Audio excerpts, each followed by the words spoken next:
Good morning, good afternoon, or good evening. It seems like the video that I did this morning, the sound didn't pick up. So I'm hoping that the sound is picking up today and right now. If you all are coming in, please make sure that you hit that like button. And if you like what you see, please make sure that you subscribe. From what I see on my end, my sound is coming through. If you all will come in, please let me know if the sound is coming through. Let me check real quick. Because, Lord.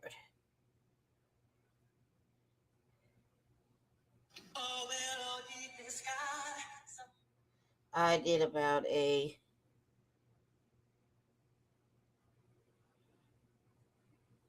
If you're here and you hear my sound, let me know.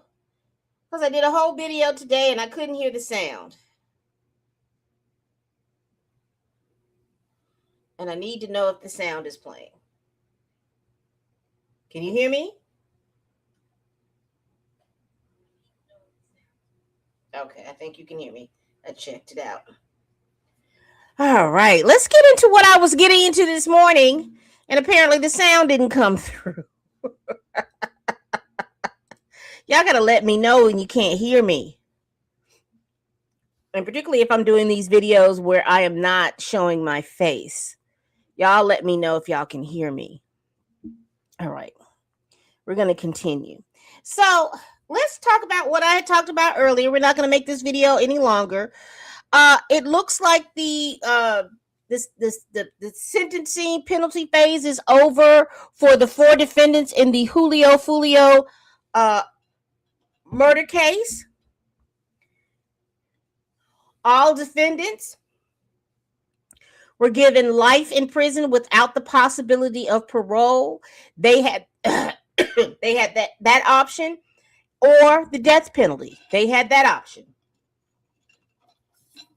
So the defense attorneys were arguing about why these young men's lives should be saved. And during this penalty phase, they put on a warden.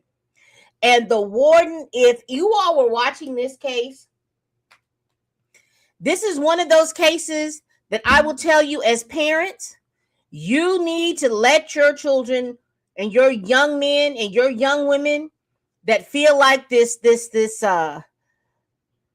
internet gangster life is where they want to live. This is a video that they should watch. All of these young men are under 25 years old, and they are about to spend the rest of their lives in jail. And you had a warden get on that stand and talk about sweat equity, and we could get a lot of work out of them, and all of these little different things. And I remember watching on Twitter, and I particularly remember watching on TikTok, how everybody was all up in arms at this warden. He shouldn't be saying this. Oh my goodness. He's just talking like this. He's using these young men and all of this other stuff. So then I need for you all to go back. I need for you to go back and look at the 13th Amendment of the United States Constitution. Now, the 13th Amendment of the United States Constitution officially abolished slavery and involuntary servitude in the United States. It was ratified December 6, 1865.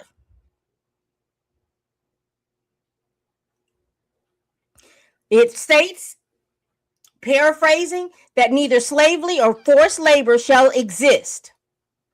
But there is a caveat, except as a punishment for crime whereof the party shall have been duly convicted. And I needed for you all to hear that, and especially for young people, because once you have been duly convicted by 12 of your peers, you are technically a slave in the United States of America.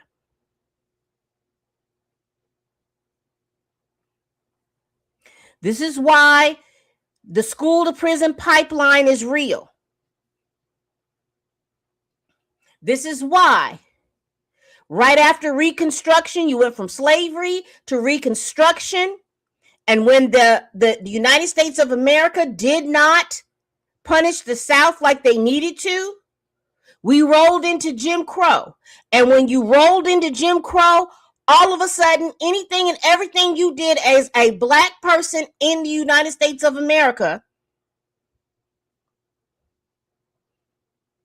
from 1885-ish, 86-ish to 1965, you were criminalized. And why did they criminalize you? Because that was the only way that they can make you a legal slave.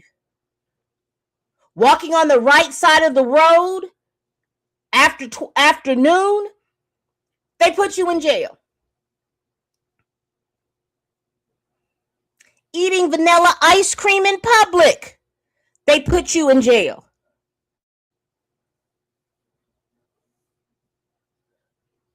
Talking back to a white person, they put you in jail. Looking too long at a white woman or a white man, they put you in jail. Being out past sundown, they put you in jail.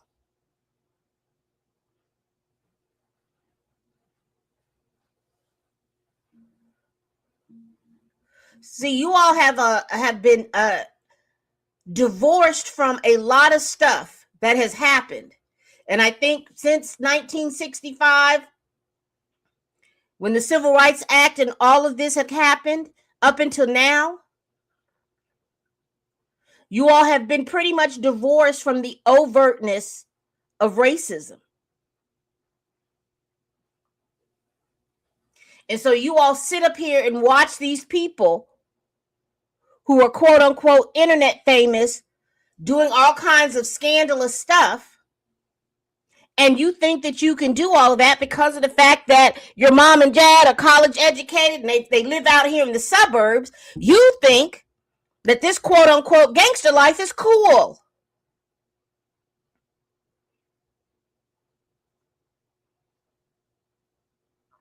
"20 years old. I don't think any of these young men are over 25. And now they're about to spend the rest of their lives, their natural lives, in jail. They don't have a possibility of parole. So basically what they are technically slaves. Anybody that's in prison at this point is technically a slave. If you all are watching this, please put down in the comments whether or not that you hear me. I'm redoing this video because the last video no one heard me. To just put a 1 in the comments to let me know that you hear me. I'd appreciate it.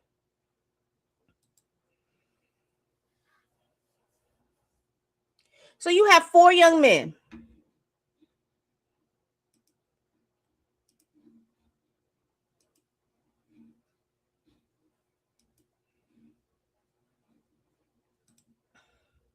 Davion Murphy, life in prison without the possibility of parole.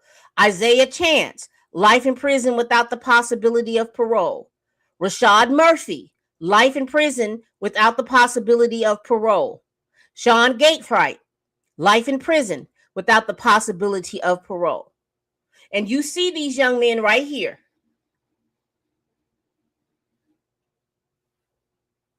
They left their home in Jacksonville, Florida. They drive down to Tampa, Florida, to prune from the timeline Julio Foolio.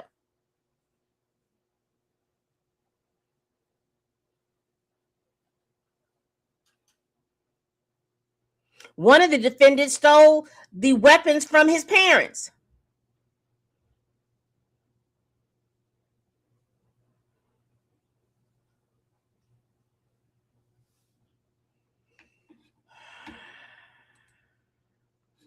Out here doing way too much. And you all are sitting back thinking that all of this is cool, when it's not. It's not cool at all.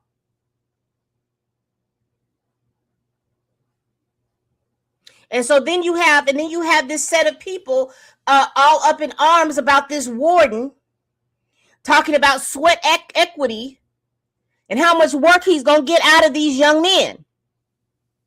Of course he's going to do it. He's within the parameters of the law. Why? Because they have been duly convicted. They don't have to get paid for that labor, and it's going to be hard, breaking labor. I'm telling you, you see these same 4 young men in 10 years. See, they look young and spry now. They're going to look older than an 80-year-old in 10 years.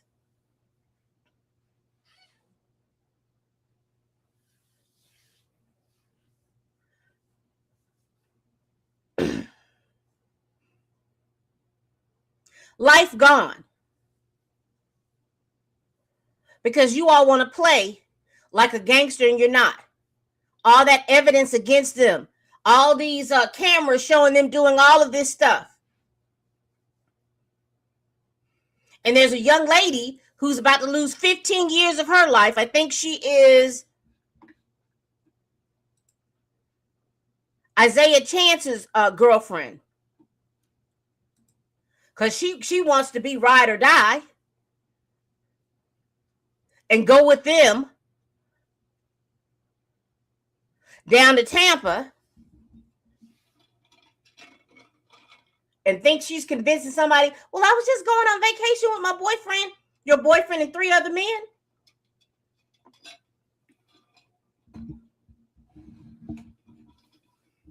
And sometimes, ladies, there is none of this mess about, oh, I didn't know. You knew. Because surely they were in the car talking about it.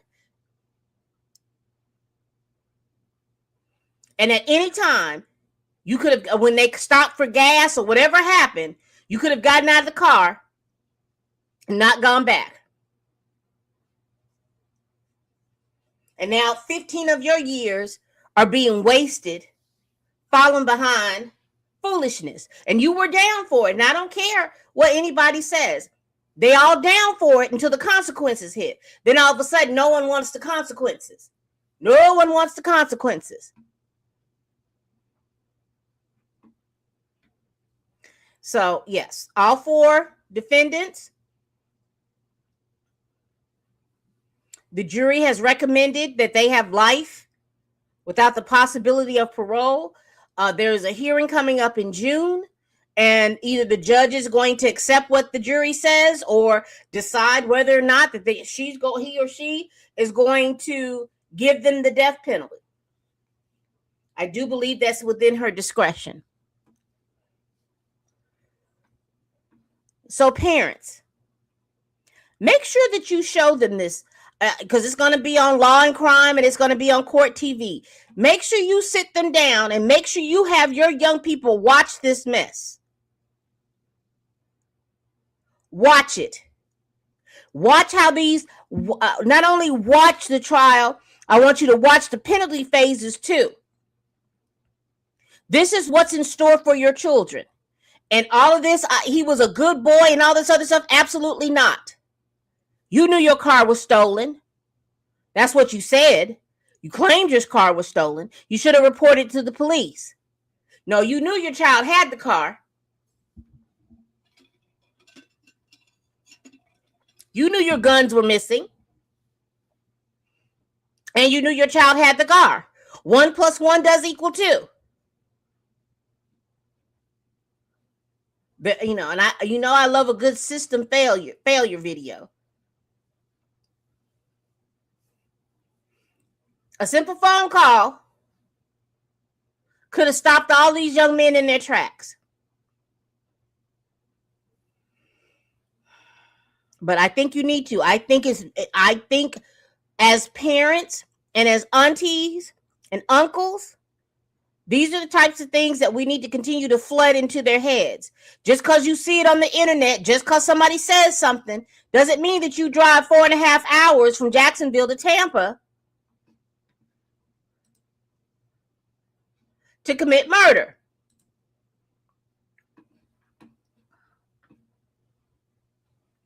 So let's continue. Let's continue. Y'all are familiar. This has been going on all week. this young man named Chud the Builder.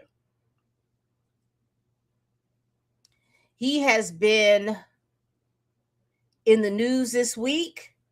And child, when I tell you a mess and a half, a mess in a half. So who is this Chud the Builder?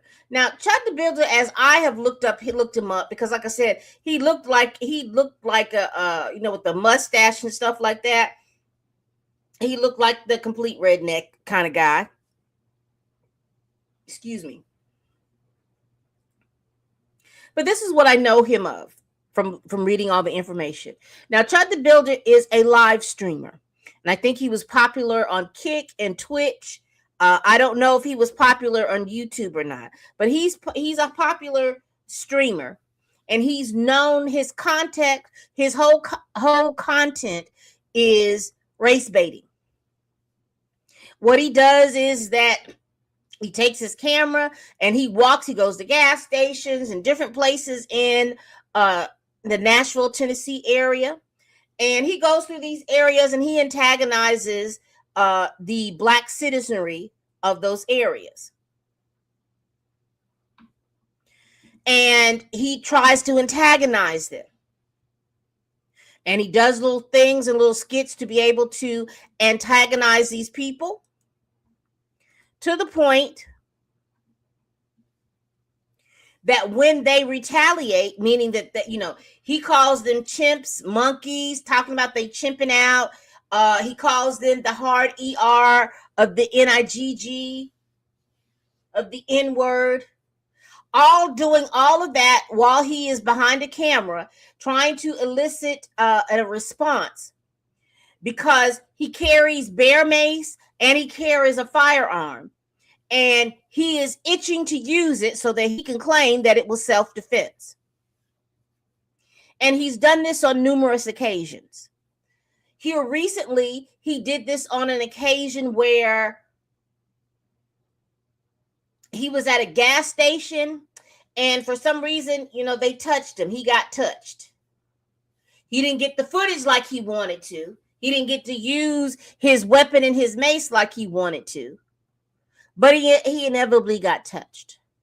So earlier last week, or probably last weekend, he was in a Nashville restaurant, and he was filming and antagonizing the Black citizenry of Nashville, Tennessee, within that restaurant, to the point that the owners of the restaurant, the managers of the restaurant, asked him to move, asked him to leave, asked him not to tape, asked him to leave.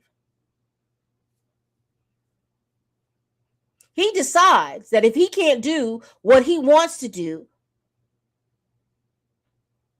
on this owner's property, he decides that he's going to run out on a $372 bill. Once again, the restaurant said, no, you can't do what you want to do. So he picked his big tail up along with whoever he was with, and they walked out of the door and left a $372 tab. Later on that evening, he was arrested by the police. He was taken into custody for dipping out on that $372 bill.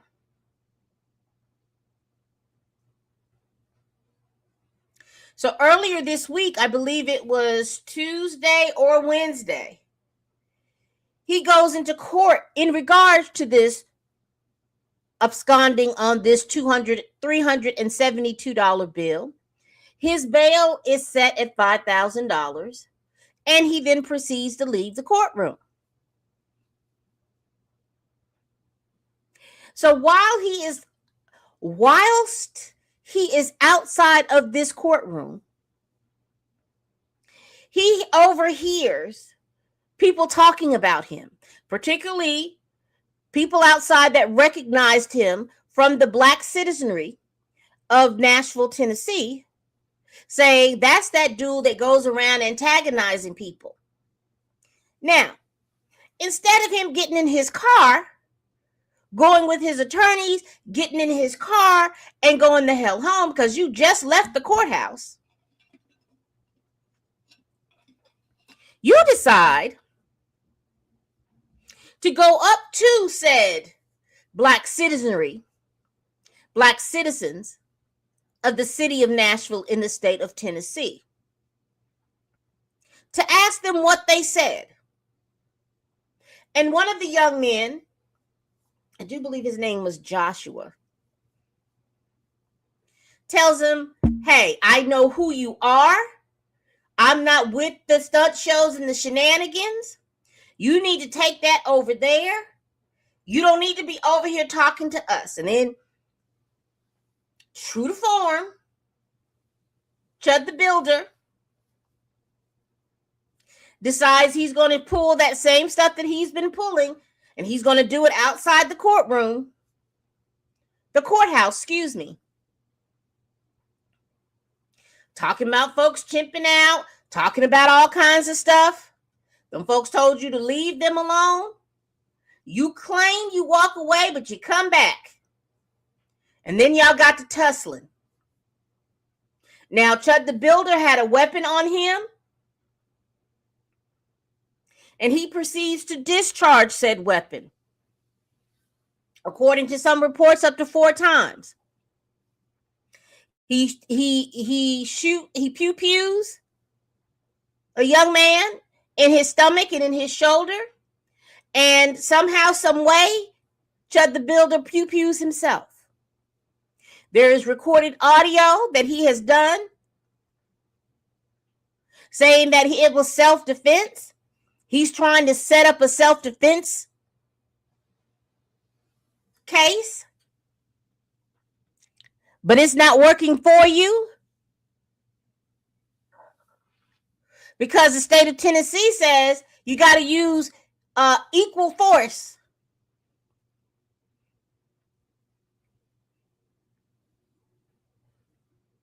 And you can't be the aggressor in it all. Because he was the one that walked up to this group. They told him not once, not twice, that he needed to go on about his business.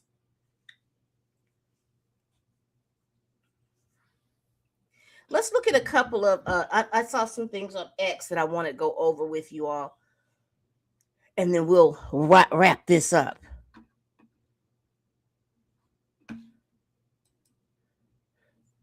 Again, make sure you all are hitting that like button. If you like what you see, please make sure that you subscribe. And here are my channels in which you can subscribe to.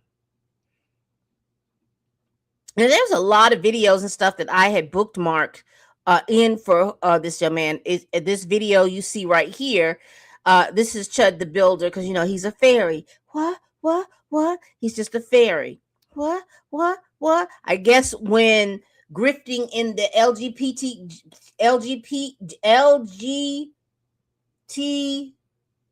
LGBTQIA community didn't work, and now you're grifting in the MAGA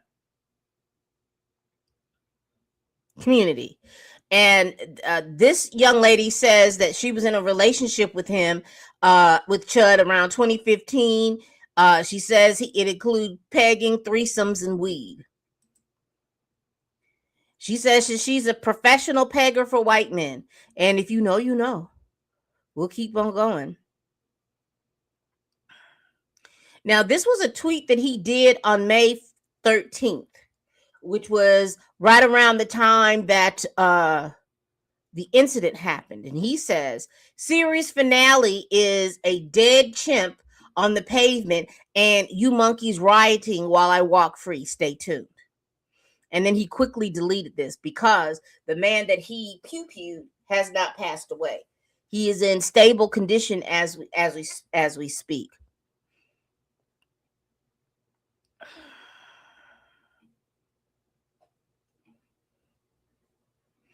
I thought this was it. So this is the audio. Let me make this bigger. So this is supposed to be the audio in which he was and I'm not sure if it has a lot of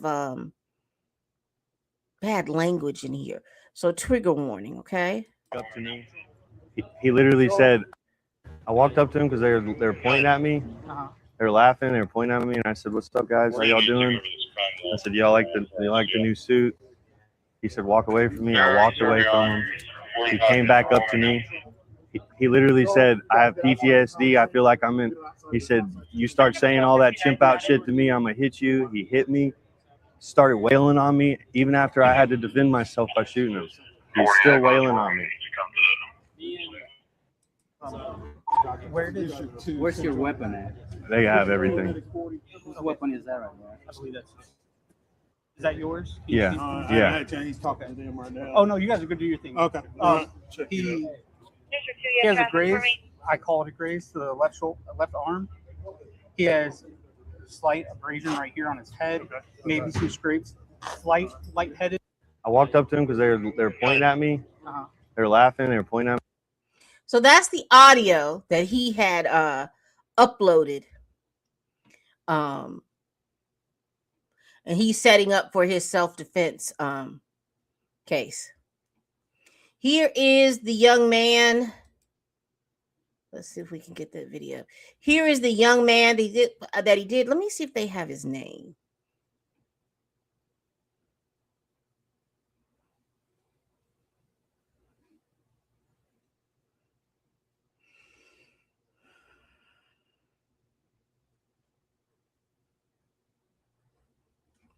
They don't have his name, who this young man is. But I do know that this young man has a GoFundMe. You can look his name up, and then if you want to, you can definitely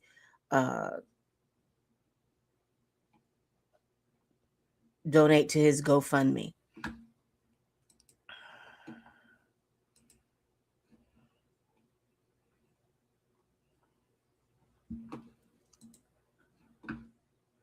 All right, people. That is all I have. That was the video that I had for before, but hopefully you can hear the sound to this one. I don't see anybody telling me that they can't hear me. So let's hope that the sound is still there. All right, people. We do this every week. Please like, comment, and subscribe. Please share this video if you care. Y'all, what are y'all thinking about the 4 young men who will spend the rest of their lives in a Florida prison for the pruning of the timeline of Julio Foolio a couple of years ago? I will tell you, if anything, watching the highlights of that trial and also watching the whole penalty phase with your children is must-see TV. Because gone are the days that, quote unquote, kids from the hood are out here committing crimes. You got middle-class kids with 2-parent homes causing a ruckus because they see it online and they think that they can get away with it.